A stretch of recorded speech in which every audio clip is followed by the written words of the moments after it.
Okay, so our next speaker will be Ryan Frederick, who's giving a talk on Without a Leg to Stand On, Legg-Calvé-Perthes disease and the archaeological record. Can you see my screen? We can, but we can see your slides, not the actual presentation. Okay, what about now? Mm, I'll tell you when it looks like it's coming up. Not quite. There's nothing coming up? It is coming up, but it's very slow. So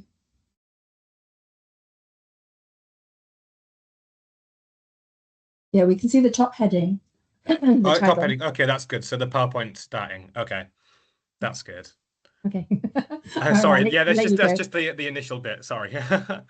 Okay, so my name is Ryan Frederick. I'm currently an assistant supervisor at PCA.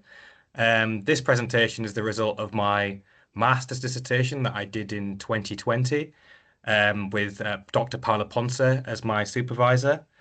Since then, over the past 5 years, we have both, through a lot of pain, sweat, and lots of cup of tea, published an article on the disease as of February this year. Um, so why did we study Legg-Calvé-Perthes disease, which for brevity, I'll abbreviate to LCPD. So it's a rare idiopathic circulatory disease that affects the proximal femur and its corresponding acetabulum. Why study it? So LCPD has been neglected in the archaeological record because of its rarity and complex etiology. And what did we do? We examined both clinical and osteoarchaeological literature together and looked at the different etiologies and attempted to extrapolate the condition to the past. So LCPD's effects and the possible care catered to those with the condition, if there was any care at all.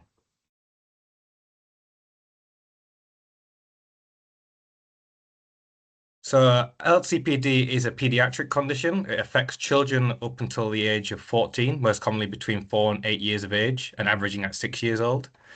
There's a male preponderance, as a ratio. This is a modern ratio from clinical studies of 5 to 1. This comes down to a little bit of the etiological complexity, but we'll come back to that. Unilateral cases, so happening in just one leg, is most common, averaging between, well, averaging is between 80 and 90%, whereas bilateral cases are 10 to 35%. The condition process, so how LCPD comes about. So there is a spontaneous necrosis of the femoral head in these children, said to initiate from, it's agreed that it's initiated from an ischemic episode, but no one really knows how this ischemic episode comes about, but we'll come back to that as well. This necrosis undermines the epiphyseal microstructures, causing the femoral head to flatten into a mushroom-type shape. As you can see to the right, the picture up here, if you can see my cursor, you've got your healthy hip to the left with a spherical femoral head and a flattened mushroom shape to the right. As well as the proximal femur, the acetabulum also changes as a result of this morphological change. It attempts to remodel to cater to the changed shape of the femoral head. It flattens, becomes shallow, and the fossa and lunate surface both elongate. As you can see in this photo below, you've got the lunate surface and the acetabular fossa in the healthy hip. You can see where, as you can see, it's a bit more enlarged in the acetabulum in the hip affected by LCPD. Although you can probably see that, appreciate that there's more osteoarthritic signs coming about that kind of masks over these two aspects. The later the onset with children as well, the worse the prognosis that came out in clinical studies. This is because as the individual matures, the bone is unable to remodel as well to the changed femoral head, which means that the femoral acetabular, the hip joint essentially, is unable to function as properly as it normally would, and it gets even worse if the acetabulum is not remodeling to this. So there's an increased variance of severity due to this. Etiological conjecture. This was part of mostly the biggest crux in this project, which was because of how complex it was. This diagram was included in the publication this year. Um, you can appreciate that there's three main factors that split off with other interlinking sub-factors at the top here. We have environmental factors to the left, then genetic predisposition, and anatomy. There is no consensus of how any of these lead to the ischemic episode, and a lot of them do end up interlinking along the way. Um, yes, there's no consensus.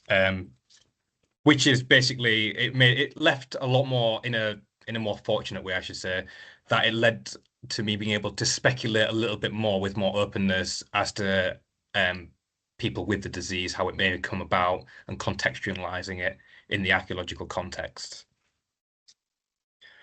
So LCPD in the archaeological record, there've not been many.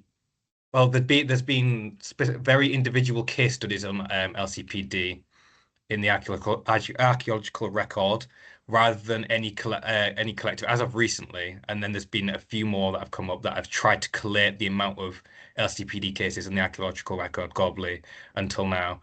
Um, so our article found 73 cases of LCPD globally across 23 countries, with the earliest case coming from a Neolithic site in Poço Velho in Portugal, and the latest case, apart from being any modern cases, would go to a case in Switzerland and a correctional facility and asylum. There was many limitations to the study, as I've basically gone across with the etiological complexity. It's hard to articulate how complicated it was trying to get across such speculations when the pathogenesis of the disease itself was so difficult to try and understand, especially when clinical literature has a lot of conjecture itself. So some fundamental ones come from the paleoepidemiology, so the preservation of individuals. This is something to do with like human remains being lost over time, taphonomy and funerary practice such as cremations, where you're not able to examine these. So this would, of course, affect the overall prevalence and being ability to detect LCPD in other individuals. And data inconsistency, we looked at literature that spread across from site reports, which didn't give specific data on LCPD rather than just its prevalence in a cemetery. And this ranges all the way to case studies that did actually focus on the disease while not giving more context to the site it's come from and the prevalence among the individuals there, but more focusing on the disease itself. The etiology is extremely complex, but again allows you to gauge more speculation and is quite uncertain. Clinical literature does not agree on it, and a lot of it does. It is very conjectural, which made it more harder to then extrapolate this to the past. It's particularly difficult because there's no musculature, as osteoarchaeologists will appreciate. For paleopathology, there's no musculature left, so you're only left with providing a diagnosis based off the skeletal elements. So this has been there was a differential diagnosis with LCPD with overlapping characteristics, and the mainly was slipped capsular femoral epiphysis, development dysplasia of the hip, and aseptic necrosis. But this also extended to other characteristics gained by Gaucher's disease, Meyer's dysplasia, multiple epiphyseal dysplasia, coxarthrosis or secondary osteoarthritis, and hypothyroidism. So the extrapolation to the past.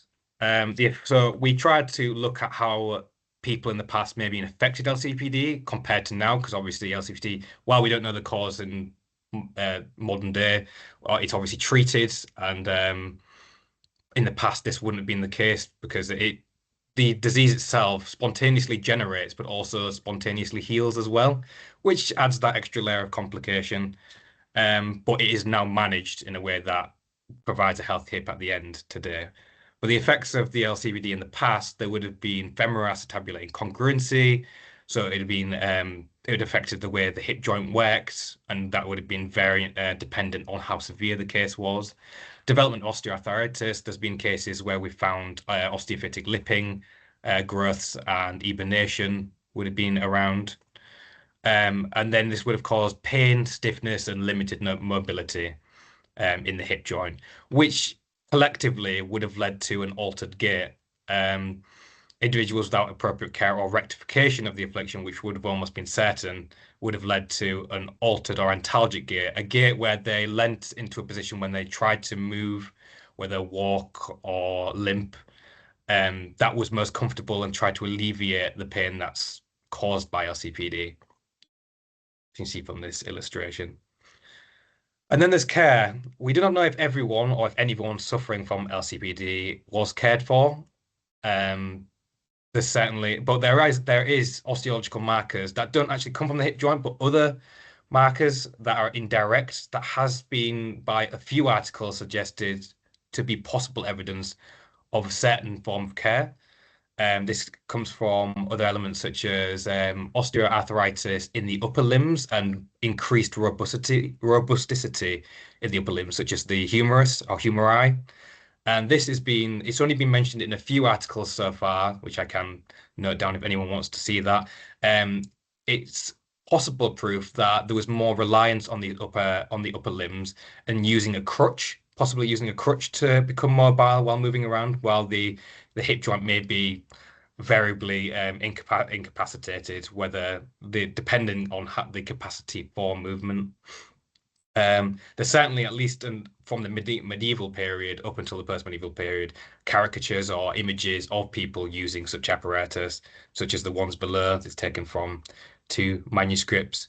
Though we don't know if it was used for LCPD, it's a good illustration as to that people were using some forms of apparatus to move around with disabling disabilities, and this could have been the case for LCPD. Um, in conclusion, despite the limitations, particularly with the etiology and the speculation around it, it was only speculation because of an uncertain pathogenesis. Um, it was I can only go for that there is still hope in and more promising prospects for the future of going more into LCPD, because I feel like there was more of a reluctance to go into LCPD because of the etiological complexity. But I feel like given the clinical literature that's out there, even though it's uncertain, it does give rise for the ability to speculate a little bit more and investigate and explore and perhaps provide people with such disabilities to give them more context rather than just investigating the disability itself. Um, and that's it. Thank you for everyone for listening, and thank you to Dr. Paula Ponce for her 5 years of dedicating her time to helping co-publish this article in the end. Thank you.